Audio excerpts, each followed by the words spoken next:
반갑습니다. 송관종입니다. 지난주에 이어서 이번 주에도 똑같이 이제 제목을 타이틀을 이제 달았는데, 자, 코스피는 전차군단이 밀고 바이오가 왜 끌어올릴까? 자, 어제 눈이 왔습니다.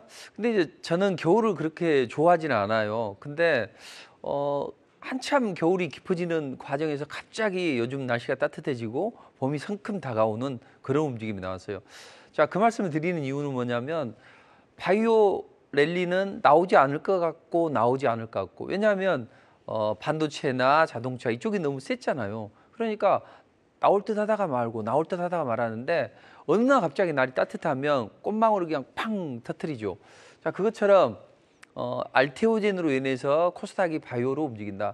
근데 대부분은 이제 투자자들은 뭐 자동차 또는 2차 전지 이런 쪽에 이제 신경을 쓰더라는 이야기죠. 그래서 오늘은 다시 한번 이 주도주는 전차 군단 그리고 바이오가 된다. 이제 요걸 말씀드리도록 하겠습니다. 그래서 코스피는 전차 군단이 끌어가면서 뭐 밸류 프로그램에 따라서 일부 그 저PBR 관련주나 이렇게 좀 저평가되어 있는 기업들이 이제 키 맞추기 상승이 나오는 이런 움직임이 나올 거예요. 그리고 바이오는 당분간은 2차 전지가 시장 끌어주지 못한단 말이에요. 그리고 이 반도체 관련주들도 일부 올라왔어요. 그렇기 때문에 추가 랠리가 좀 제한적일 걸로 보여집니다. 최근에 이제 가장 두드러진 특징이 뭐냐면 저 PBR이든 어떻든 간에 되도록이면 이제 안 올랐던 이 저평가 관련주들이 올라간다는 이야기죠. 그래서 이 저평가 관련주들이 올라가는데 반도체 관련주들이 일부 상승이 나왔단 말이에요. 그러니까 안 오른 그런 섹터가 올라가는데 이제는 바이오가 올라간다. 자, 그럼 바이오주들은 왜 올라가느냐? 우리 정부의 정책을 잡아보시라고 했죠.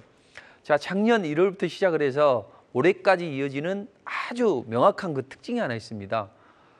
분명히 현 정부에서는 처음에는 이제 금융범죄합동수사본부 발족해서 여의도 저승사자라는 그 명칭을 얻은 그런 이제 단체가 다시금 이제 발족을 했죠. 그래서 전체 투자하는 그 빅머니들이 몸을 움츠렸단 말이에요. 그런데 정부에서 갑자기 모든 이제 여러 가지 그 정책을 발표해요. 근데 대부분 보면 미중 간의 패권 전쟁 틈바구니 속에 있는 그런 어떤 정책을 내놓더라는 이야기죠. 그래서 그러면 정부의 정책과 편승을 해서 그쪽 테마에 집중을 하게 되면 뭐 정부의 규제도 크게 강해지지는 않을 것이다. 이런 이제 공감대가 형성이 된 것 같아요. 그래서 정부는 미중 간의 패권 전쟁 틈바구니에 있는 그쪽에 대해서 정책 입안을 하고, 또 빅머니들은 그쪽에 이제 테마를 날린다는 거죠.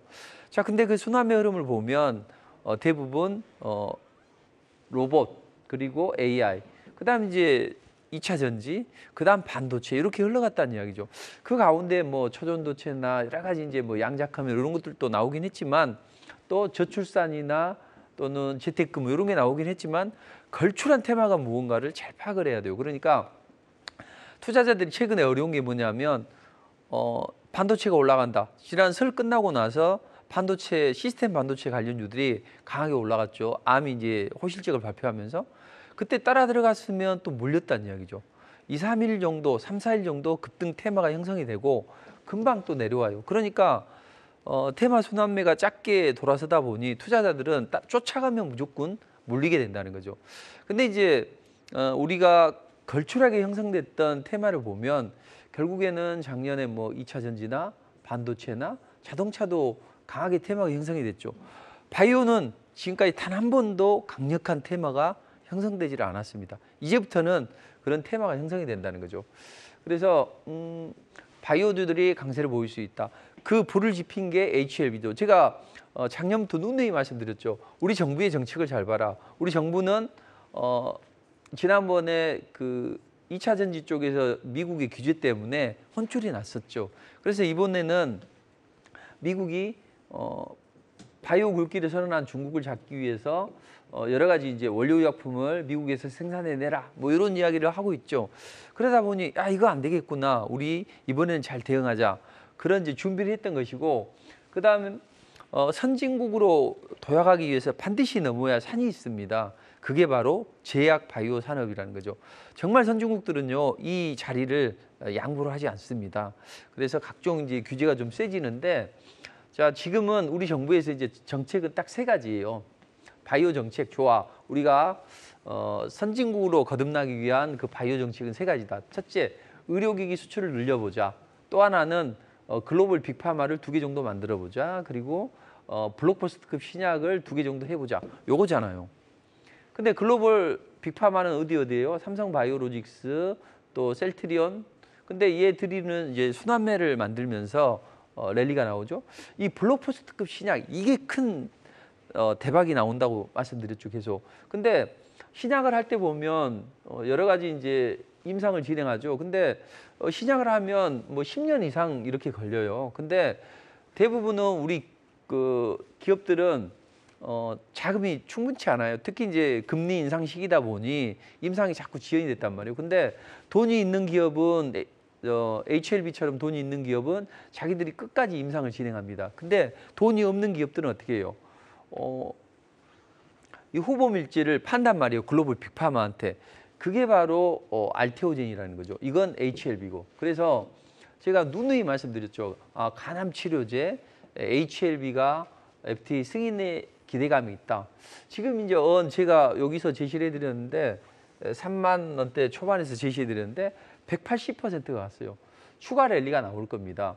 왜냐하면 3월 달에 파이널 리뷰가 있고 5월 달에 FTA 승인이 있기 때문에 그 전까지 해서 끌어올리려고 할 거예요. 왜냐하면 빅머니들도 이게 결과가 어떻게 나올지 모른단 말이죠. 그래서 더 끌어올릴 것이다.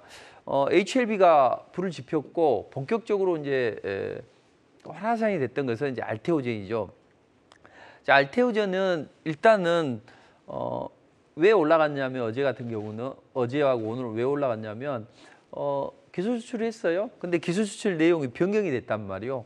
뭐 마일스톤을 추가로 받고 또 이게 상용화가 되면 경상로얄도 추가로 받고. 근데 이 재료 때문에 이제 급등을 시켜야 되잖아요. 근데 이 급등을 시키다 보니 이제 바이오주들이 우후죽순으로 올라갔는데 제가 4만 원대 초반에서 제시해드렸고 여기서 제가 HLB나 알테오젠을 미리 방송에서 말씀드리고 무료 공개 방송에서 말씀드렸단 말이에요. 근데 그게 이제 210%가 넘어가고 있는데 알테오젠은 당분간은 더 상승을 할 걸로 보여집니다. 왜냐하면 이 창업주가 이걸 이제 물려줘야 되는데 마땅치가 않단 말이에요. 그래서 매각을 고려를 해요. 근데 이제 잘 보시면 얼마 전에 이제 2020년도에 머크하고 이걸 체결을 했어요.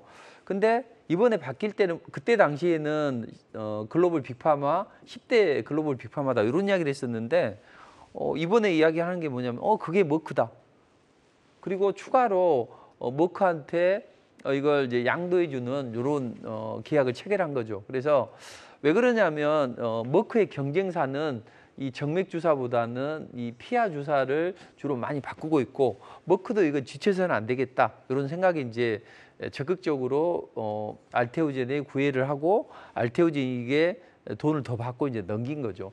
근데 여기에 보면 분명히 아까 말씀드렸듯이 왜 더 올라갈 수밖에 없냐면 이 창업주가 고령이에요. 그래서 이제 이걸 팔려고 하는데 국내 기업에서도 눈독을 들이는 기업들도 있겠지만 머크가 눈독을 들인단 말이에요. 왜냐하면 저거 우리 사업에 꼭 필요하거든. 그래서 머크나 또는 국내 인수기대감이 있다. 그래서 앞으로 더 랠리가 나올 것이다. 이렇게 보시면 됩니다. 그렇게 되면 시총 사이즈가 크기 때문에 바이오 랠리가 더 나올 수밖에 없다. 이렇게 보시면 될 것 같아요. 그래서 우리 정부의 정책을 잘 봐야 된다. 그렇다면 이제 대형주들이 움직였다면 이제는 옐로칩들이나 이런 게 움직이겠죠. 그래서 결국은 임상 진행하는 그런 기업들 그리고 이제 아마케가 있잖아요. 이때 이제 포커싱을 잘 봐야 돼요. 미국 3대 아케인데 여기에서 여러 가지 기술 수출하는 기업들 아니면 글로벌 빅파마하고 어떤 MOU를 체결하는 이런 기업들이 이제 좋아질 것이고 예전에는 이런 학회들이 제대로 반영이 안 됐다면 올해는 제대로 한번 반영이 되는 흐름이 예상이 됩니다. 그러니까 이런 걸 좀 잘 보시면 될 것 같아요. 자, 그러면 이건 이제 주도주 이야기라는 거죠. 근데 사실은 저는 대형주를 그닥 좋아하지는 않아요. 왜냐하면 폭발력이 너무 약하니까. 대부분의 개인 투자자분들은 폭발력이 강한 걸 원하거든요. 거기가 어딜까요? 정부의 정책, 정부 정책에 맞서지 마라. 이런 이야기가 있죠. 자, 정부 정책 테마는 형성이 되면 강력한 테마가 형성이 됩니다. 그래서 앞으로 한 달 동안은 정부 정책주를 봐야 한다. 이렇게 보시면 됩니다. 과거에 그 총선이나 대선이 있으면 이제 정책 테마나 이런 인맥주들을 터부시하는데 저는 이거 정말로 정부의 정책과 맞물려서 수혜를 받을 기업이라면 저는 투자를 하는 게 맞다고 봅니다. 그래서 제가 지난번에 삼천리 자전거 올라간 걸 봐라. 이번에 총선과 관련해서 원격 의료 그리고 재택근무 관련주들이 올라갈 것이다 그랬죠. 원격으로 올라갔죠. 앞으로는 재택근무 관련주들이 올라갈 거란 이야기죠. 자, 왜 그러냐? 최근에 정부의 정책들이 너무 많이 쏟아진다는 이야기죠. 자, 최근에 보면 무슨 자신감이 있는지 모르겠어요. 원래 기업은 이윤 창출, 정치는 정권 창출 이거잖아요. 결국에는 일단 현 정부에서는 여러 가지 이제 민생을 살리기 위해서 여러 가지 노력을 합니다. 저는 그게 좋다고 봅니다. 왜냐하면 꼭 정권 창출이 아니라 저도 이 방송에서 예쁘게 차려입고 나와서 좋은 내용을 하는 것은 투자자들의 관심을 받고 싶은 거잖아요. 정부도 마찬가지겠죠. 꼭 총선을 겨냥해서가 아니라 어떤 민심을 얻고 싶은 거겠죠. 이 정부는 민심을 얻고 싶은 정책을 많이 내놓더라. 근데 최근에 보면 어제 같은 경우에도 국토부에서 유해인 인프라 개발 논의한다. 그래서 이제 다음 주에도 이 유해인 관련 일정이 있잖아요. 그래서 이제 유해인 관련주들이 움직이기 시작합니다. 그리고 또 의대 정원 확대 기대감 때문에 뭐 교육주도 올라가고 또 원격 의료도 올라가고 그다음에 이제 갑자기 저 PBR 관련주 이제 뭐 자동차도 올라가고 은행 보험 이런 것들이 올라갔는데 그 종목들이 탄력이 둔화돼. 왜냐하면 이제 다음 주에 이걸 발표를 하잖아요. 근데 항상 이제 삼척동자도 다 한다고요. 주식 투자하는 웬만한 사람은 소문에 사서 뉴스에 팔아라 이거잖아요. 근데 이제 다음 주에 막상 나오니까 급등했던 게 차익 실현 욕구가 생기겠죠. 그래서 갑자기 수출입은행법 개정안이 국회를 통과하면서 관련주들이 움직였다는 이야기죠. 왜 통과를 시켰냐? 지난번에 뭐 유럽에서 이제 지원해주면서 여러 가지 방산 예산을 많이 써버렸단 말이에요. 그러니까 이걸 좀 증액시켜 주는 거잖아요. 그리고 또 대통령이 4.3조 원 규모의 원전 일감이나 이런 특별 금융 지원을 해준다. 이런 뉴스가 우후죽순으로 쏟아진다고요. 하루에 4개씩 쏟아져요. 또 그 전날은 어땠습니까? 자, 여권에서 야 비트코인 미국은 현물 ETF 제도권 편입하는데 우리라고 못할 리가 없냐. 젊은 표를 위해서라도 해야 되겠다 이런 생각이 들 것이고 가장 핵심은 뭐냐면 이 저출산 고령화 문제를 해결하기 위해서 여러 가지 노력을 합니다. 뭐 출산 장려책도 펼치고 이런 것들을 하는 거죠. 자, 그리고 또 그 전날에 20일 날은 어떤 흐름이 나왔습니까? 우리 정부에서는 첨단 산업을 육성을 하려고 해요. 과거에 보면 우리가 이제 그 초전도체나 양자커면 이런 것들을 작년에 계속해서 연말에도 말씀드렸습니다. 그런데 그런 게 이게 진위 여부를 떠나서는 저는 정부의 정책이 이 첨단 산업 쪽으로 갈 수밖에 없다. 왜냐하면 미중 패권 전쟁이 일어나는 이유가 뭐예요? 중국이 예전에는 덩치만 컸는데 지금은 미국을 이겨 먹으려고 하죠. 첨단 산업을 이제 육성을 합니다. 그래서 미국을 이겨 먹기 위해서는 첨단 산업을 육성해야 돼요. 그래서 중국이 첨단 산업에 드라이브를 걸어요. 그게 뭐냐? 중국 제조 2025라 했죠. 2025년까지 첨단 산업에서 국산화율을 70%까지 늘려보자. 미국은 이제 트럼프가 빡친 거죠. 아, 저거 가만 놔둬서는 우리 잡아먹겠네. 이렇게 된 거죠. 그래서 대중국 압박 전략을 강도 높게 진행한 겁니다. 자, 그렇다면 이런 첨단 산업은 우리는 지쳐져서는 안 되겠죠. 그래서 우리 정부에서 육성을 하고 또 이 3월 달에 뭐 물리학회에 가가지고 초전도체 또 황을 추가한 초전도체를 또 이야기를 한다. 이제 이런 이야기 때문에 관련주들이 움직였죠. 같은 날 보면 전력망을 교체한다. 뭐 여러 가지 시설 투자를 진행을 하고 있습니다. 하루가 멀다 하고 이런 재료가 나오고 있습니다. 심지어는 가상융합 산업을 우리가 지원을 해주고 규제를 개선해보자 해서 메타버스 관련주까지 움직인다는 이야기죠. 그리고 그 전날 같은 데 보면 이제 뭐 밸류업 프로그램 때문에 금융 트로이카 3인방 그리고 지수사까지 올라가죠. 그리고 이제 아르테미스 프로젝트까지 본격화되고 있죠. 달나라에 유인 우주선을 띄워보자. 이게 이제 아르테미스 프로젝트잖아요.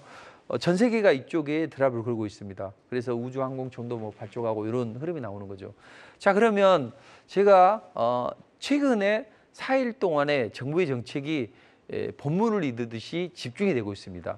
자, 그렇다면 앞으로 한 달 동안은 이런 움직임이 지속이 될 수 있다. 쉬어가는 날도 있겠지만, 그래서 우리는 정부의 정책을 잘 보다. 그러니까 투트랙으로 가야 된단 말이죠. 대형주나 이런 걸 좋아하시는 분들은 주도주를 해야죠. 코스피는 전차군단, 코스닥은 바이오 기업. 그리고 그거보다는 이제 돈을 많이 벌기 위해서는 테마를 하자. 근데 테마는 어디냐? 정부 정책에 맞서지 마라. 정책 테마를 하자. 앞으로 한 달간은 정부의 정책 테마만 보자. 자, 그렇다면 앞으로 어떤 테마가 형성이 될까요? 기존에 나와 있는 테마들이 순환매가 나올 거예요. 그래서 최근에 상승했던 그런 테마들이 순환매가 나오니까 버리지 말고 눌러주면 사고, 21선이 무너지지 않는 범위 내에서 5일선 눌러주면 사고 11선 눌러주면 사도 된다는 이야기죠. 자, 그런데 앞으로 새롭게 형성될 테마가 뭐냐 이거죠. 저는 딱 한마디를 한다면 저출산 고령화를 해소하는 그 테마가 형성이 될 것이다. 자, 전 세계가 코로나 때문에 성장률이 곤두박질 쳤습니다. 그리고 저출산 고령화 시대에 돌입하면서 노동력이 많이 떨어졌어요. 성장률도 떨어지고, 성장률을 끌어올리기 위해서는 노동력이 많이 투입이 돼야 되는데 노동력은 없단 말이죠. 그렇다면 사람이 할 일을 포크레인 한 방으로 뜨는 게 필요하겠죠.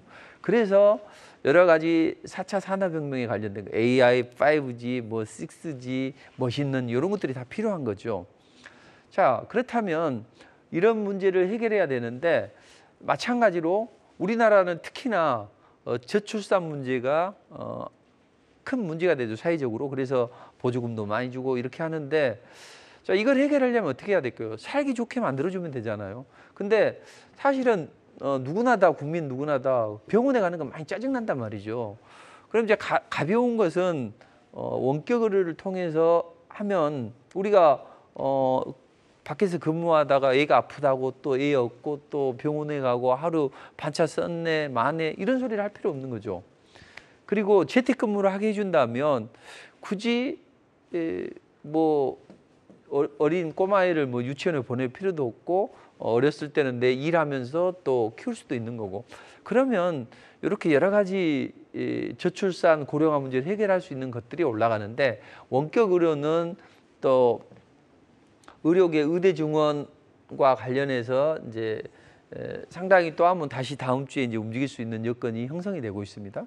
그래 앞으로는 이제 이건 지난번에 제가 형성되기 전에 말씀드렸는데 이제는 재택근무 관련주들의 움직임이 좋아질 것이다. 이렇게 보시면 될 것 같아요. 또 하나, 첨단 산업을 육성하는데 최근에 이제 초전도체가 움직였어요. 근데 항상 첨단 산업은 순환매 흐름이 초전도체가 움직이죠. 그다음 양자컴. 양자컴은 슈퍼컴퓨터를 능가하는 그런 엄청난 속도의 그 컴퓨터를 이야기를 하죠. 그리고 양자컴, 그다음 이제 핵융합. AI나 양자컴을 돌리기 위해서는 막대한 에너지가 필요하게 됩니다. 그 에너지를 필요하는데 만약 핵분열을 통해서 이걸 얻는다 그러면 어떤 문제가 발생해요? 또 방사선 유출이나 또는 여러 가지 문제가 발생한단 말이죠. 그래서 핵을 융합시키는 거죠. 핵 분열이 아니라 핵 분열의 위험성이 있으니까 핵 융합을 통해서 거대한 에너지를 하는 거죠. 그리고 이런 것들이 발전을 해서 그 암 환자를 치료하는 중입자 치료기, 연세대에서 지금 좋은 성과를 내고 있죠. 이런 첨단 산업을 정부에서 육성하려고 한다. 왜냐하면 결국은 첨단 산업을 지고 있으면 우리가 글로벌 패권을 놓지 않을 수 있기 때문에 이쪽이고, 그리고 마지막으로 진정한 선진국으로 도약을 위해서는 제약 바이오 산업이 우리가 커져야 됩니다. 아니 천하의 대한민국이 글로벌 빅파마 하나 없고 이래서 쓰겠습니까? 그래서 글로벌 빅파마 그리고 블록버스터급 신약을 해야 된다. 이렇게 보시면 되겠습니다. 그래서 관련된 종목은 제가 시간이 없기 때문에 무료 공개 방송에서 말씀드리도록 할게요. 자, 금요일 날은 9시 10분에, 토요일 날, 일요일 날은 제가 11시에 오전 11시에 진행을 하니까 이렇게 보시면 되겠습니다. 자, 그러면 이제 실전 매매 투자 여기에 대해서 한 말씀 드리도록 할게요. 최근에 시장 안 좋은데 돈 벌었습니까? 대부분 투자하기가 까다롭다고 할 거예요. 그러나 지금 이런 상황에서도 돈을 버는 분들이 있어요. 그런 분들은 어떻게 하느냐? 비빔밥으로 안 먹고 이걸 나눠서 생각하더라. 소고기를 비빔밥에 넣어 먹을 이유는 없다. 소고기는 먹고 반찬이 없을 때 비빔밥을 먹어야죠. 자, 그렇듯이 우리는 매일 먹고 매일매일 시장이 안 좋아도 매일 먹고 크게 한 방 먹는 이걸 필요하다. 그러면 매일 먹는 것은 신선한 이슈와 재료를 머금어야 돼요. 그러니까 앞으로 벌어질 일 쫓아가지 말고 앞으로 벌어질 일에 대해서 신선한 이슈와 재료가 있고, 그 다음에 크게 한 방 먹을 것은 외국인 기관 수급 들어가고 성장성이 담보가 되는 그런 주도주의가 된다. 이렇게 보시면 됩니다. 근데 투자자들이 이제 돈이 많이 쪼그라들었어요. 많이 물려 있어요. 그럼 시드머니도 좋고 많이 물려 있을 때 우리가 손 빤다 이런 표현을 쓰더라고요. 투자자들이 손을 빨 수는 없잖아요. 자, 그래서 좋은 방법이 하나 있습니다. 적은 금액으로 돈을 크게 불릴 수 있는 좋은 방법인데 뭐냐면 내가 500만 원이나 1000만 원만 있다면, 아니면 내가 많이 물려 있다면 그걸 가지고 하루에 5%만 수익을 내봐요. 사실 5%는 내기 어렵지 않아요. 하루에 5%만 수익을 내면 1000만 원이면 한 달에 1000만 원을 벌 수 있습니다. 왜냐하면 20일이니까. 자, 그러면 첫 달이나 둘째 달은 이것을 쓰지 말고 바로 시드머니로 다 가져와요. 1000만 원을 투과해서 2000만 원을 만들고 2000만 원 5% 정도만 낸다. 생각하면 2000만 원이 되겠죠. 또 2000만 원을 요리 원금으로 끌어와. 그러면 시드머니가 4000이 되겠죠. 세 번째 달에는 5%만 내봐요. 그러면 그 다음부터는 이제 뭐 4000만 원씩 불리잖아, 한 달에. 그러면 이것을 수익으로 투자하는 거죠. 성장성이 담보가 된 이런 걸로. 왜냐하면 우리가 이제 눈사람을 만들 때 보면 세상에 뿌려진 많은 눈을 눈사람을 만들려면 일단은 눈을 꼭 뭉쳐야 돼요. 단단하게 해야 된다는 거죠. 자, 처음에는 1000만 원 가지고 돈을 벌기는 어려워요. 그러나 한 4000 정도라면 충분히 돈을 벌 수 있는 그 정도가 된다는 이야기죠. 자, 그렇다면 무슨 계란 장사나 이런 이야기를 하는 분이 있더라고요. 실전 사례를 보여드릴게요. 제가 지금 지난주부터는 계좌 캡처를 안 하고 있습니다. 왜냐하면 자본시장법에서 이게 이제 그 부분이 금지가 되어 있어서 실제 이 투자자들의 엄청난 그 수익이 나는 계좌는 제가 무료 공개 방송에서 보여드릴게요. TV에서는 요즘에 보여드리지 않고 있는데, 저는 이 알테오젠을 바닥에서 4만 원대에서 제시해서 지금 217% 나오고 있습니다. 자, 그런데 대부분의 투자자들이 다 이거 떨어져 나갔을 거예요. 왜냐하면 심하게 흔들잖아요. 이따 기법 강의 때 한번 해드리겠지만 이렇게 심하게 흔들고 요날도 10% 흔들었다가 장후반에 강력하게 끌어올렸죠. 근데 이것을 누가 들고 있겠어요? 저는 문자를 보내드렸어요. 자, 오늘 이 시장이 이렇게 급락이 나올 때 투자자들이 많이 떨더라고요. 그래서 제가 한 2, 3분만 더 사용을 하도록 하겠습니다. 투자자들이 떨 때 저는 그런 이야기 했어요. 이것은 좋은 내용이다. 변경 계약이 좋은 내용인데 지금 투자자들이 뭐 어떤 악재가 나온 걸로 알고 오인해서 던진다. 물론 저들이 의도적으로 흔들었겠다.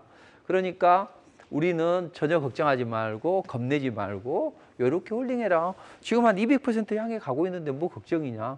그래서 끌어올려주고 다시 종가에 마무리했죠. 그 다음날 어떻게 됐어요? 상한가 근처까지 갔습니다. 저는 아침에 그 전날 어제 오후에도 의도적인 흔들기가 들어왔지만 잘 올렸다. 눈 감고 홀딩해라. 그리고 알테오젠이 상한가 가고 있는데 지금 200% 넘어가고 있다. 눈 감고 홀딩해라. 눈을 감아야 돼요. 이런 것들은. 그래서 저는 이런 것들은 문자를 다 보내드린 내용이고, HLB도 이렇게 강하게 올라왔죠. 이런 것들은 끝까지 끌고 가자는 이야기죠. 그래서 HLB는 180, 쟤는 217 이렇게 올라가고, 자, 그 다음에 이제 매일 먹는 것은 리포트를 한다는 거죠. 증권사 리포트처럼 방정한 양식으로 리포트를 해요. 근데 50주, 오늘장 공략주에서 이제 50주로 이제 하루에 3종목을 드린단 말이에요. 처음에는 첫 번째 종목 해보시고 그 다음에 이제 두 번째 종목 하라 이런 말씀 드리고, 보면 에코앤드림 첫 번째 종목 179% 뭐 이렇게 올라가잖아요.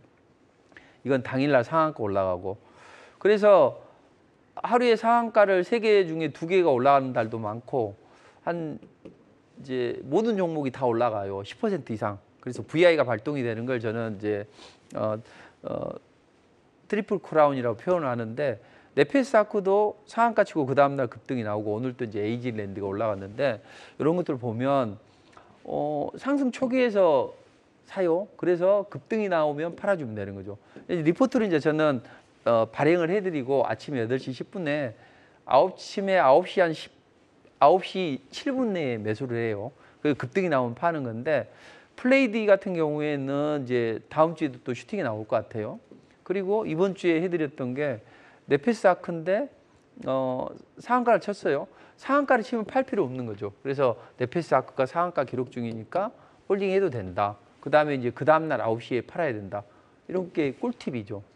그래서 아침에 매수해서 그 다음날 바닥에서 사서 꼭지에서 파는 이런 게 필요하고 차람 테크놀로지 같은 경우에도 이제 어제 리포팅을 해드려서 급등이 나왔고 갑자기 저는 정부의 정책이 이쪽으로 돌겠구나 해서 현대 로템을 아침에 이 바닥에서 잡으라고 말씀드렸어요. 그래서 여기서 9시 7분 내에 분할로 3분할 정도 매수해요. 그래서 급등이 나오면 차익 실현 좀 해요. 문자 보내드렸잖아요, 어제. 당일날 이 대형주 코스피 200을 저는 좋아하지는 않는데 간혹 이렇게 제시를 해드린단 말이에요. 그리고 이제 오늘은 에이징랜드가 반도체 관련주 중에서 좋지 않는데 상한가 근처까지 갔었죠. 그래서 한 20 몇 퍼센트, 38%는 아니고요. 22% 정도 돼요. 아침에 매수해서 이렇게 올라가는 거. 이렇게 됩니다. 자, 그래서 이런 걸 하고 이런 리포트를 상승 초기에서만 이슈와 재료 먹는 거 하니까 2월 달에 에코앤드림 이런 거 179% 올라가죠. 또는 신성델타 무려 1400% 올라가요. 여기에서만도 700% 이상 올라갔고 그 다음 뭐 CCS나 이런 게 수백 퍼센트 올라가고 또 어버브 반도체나 뭐 HPSP, 한미 반도체 이런 거 300% 올라가죠. 그래서 저는 이걸 실천해내고 있고 이걸 하니까 투자자들이 엄청 좋아요. 그래서 어제 저한테 하는 이야기가 국민연금에서 스카우트 해야 되겠다 이런 이야기를 하던데 매일 먹고 크게 한 방 먹자. 정말 잘하고 제가 여기서는 계좌를 보여드릴 수 없지만 더 디테일한 방법 그리고 계좌 이런 것들은 무료 공개 방송에서 말씀드릴 테니까 꼭 참석하셔가지고 좋은 전략도 얻어가시고 이 방법을 배우셔가지고 계좌를 살찌우시기 바랍니다.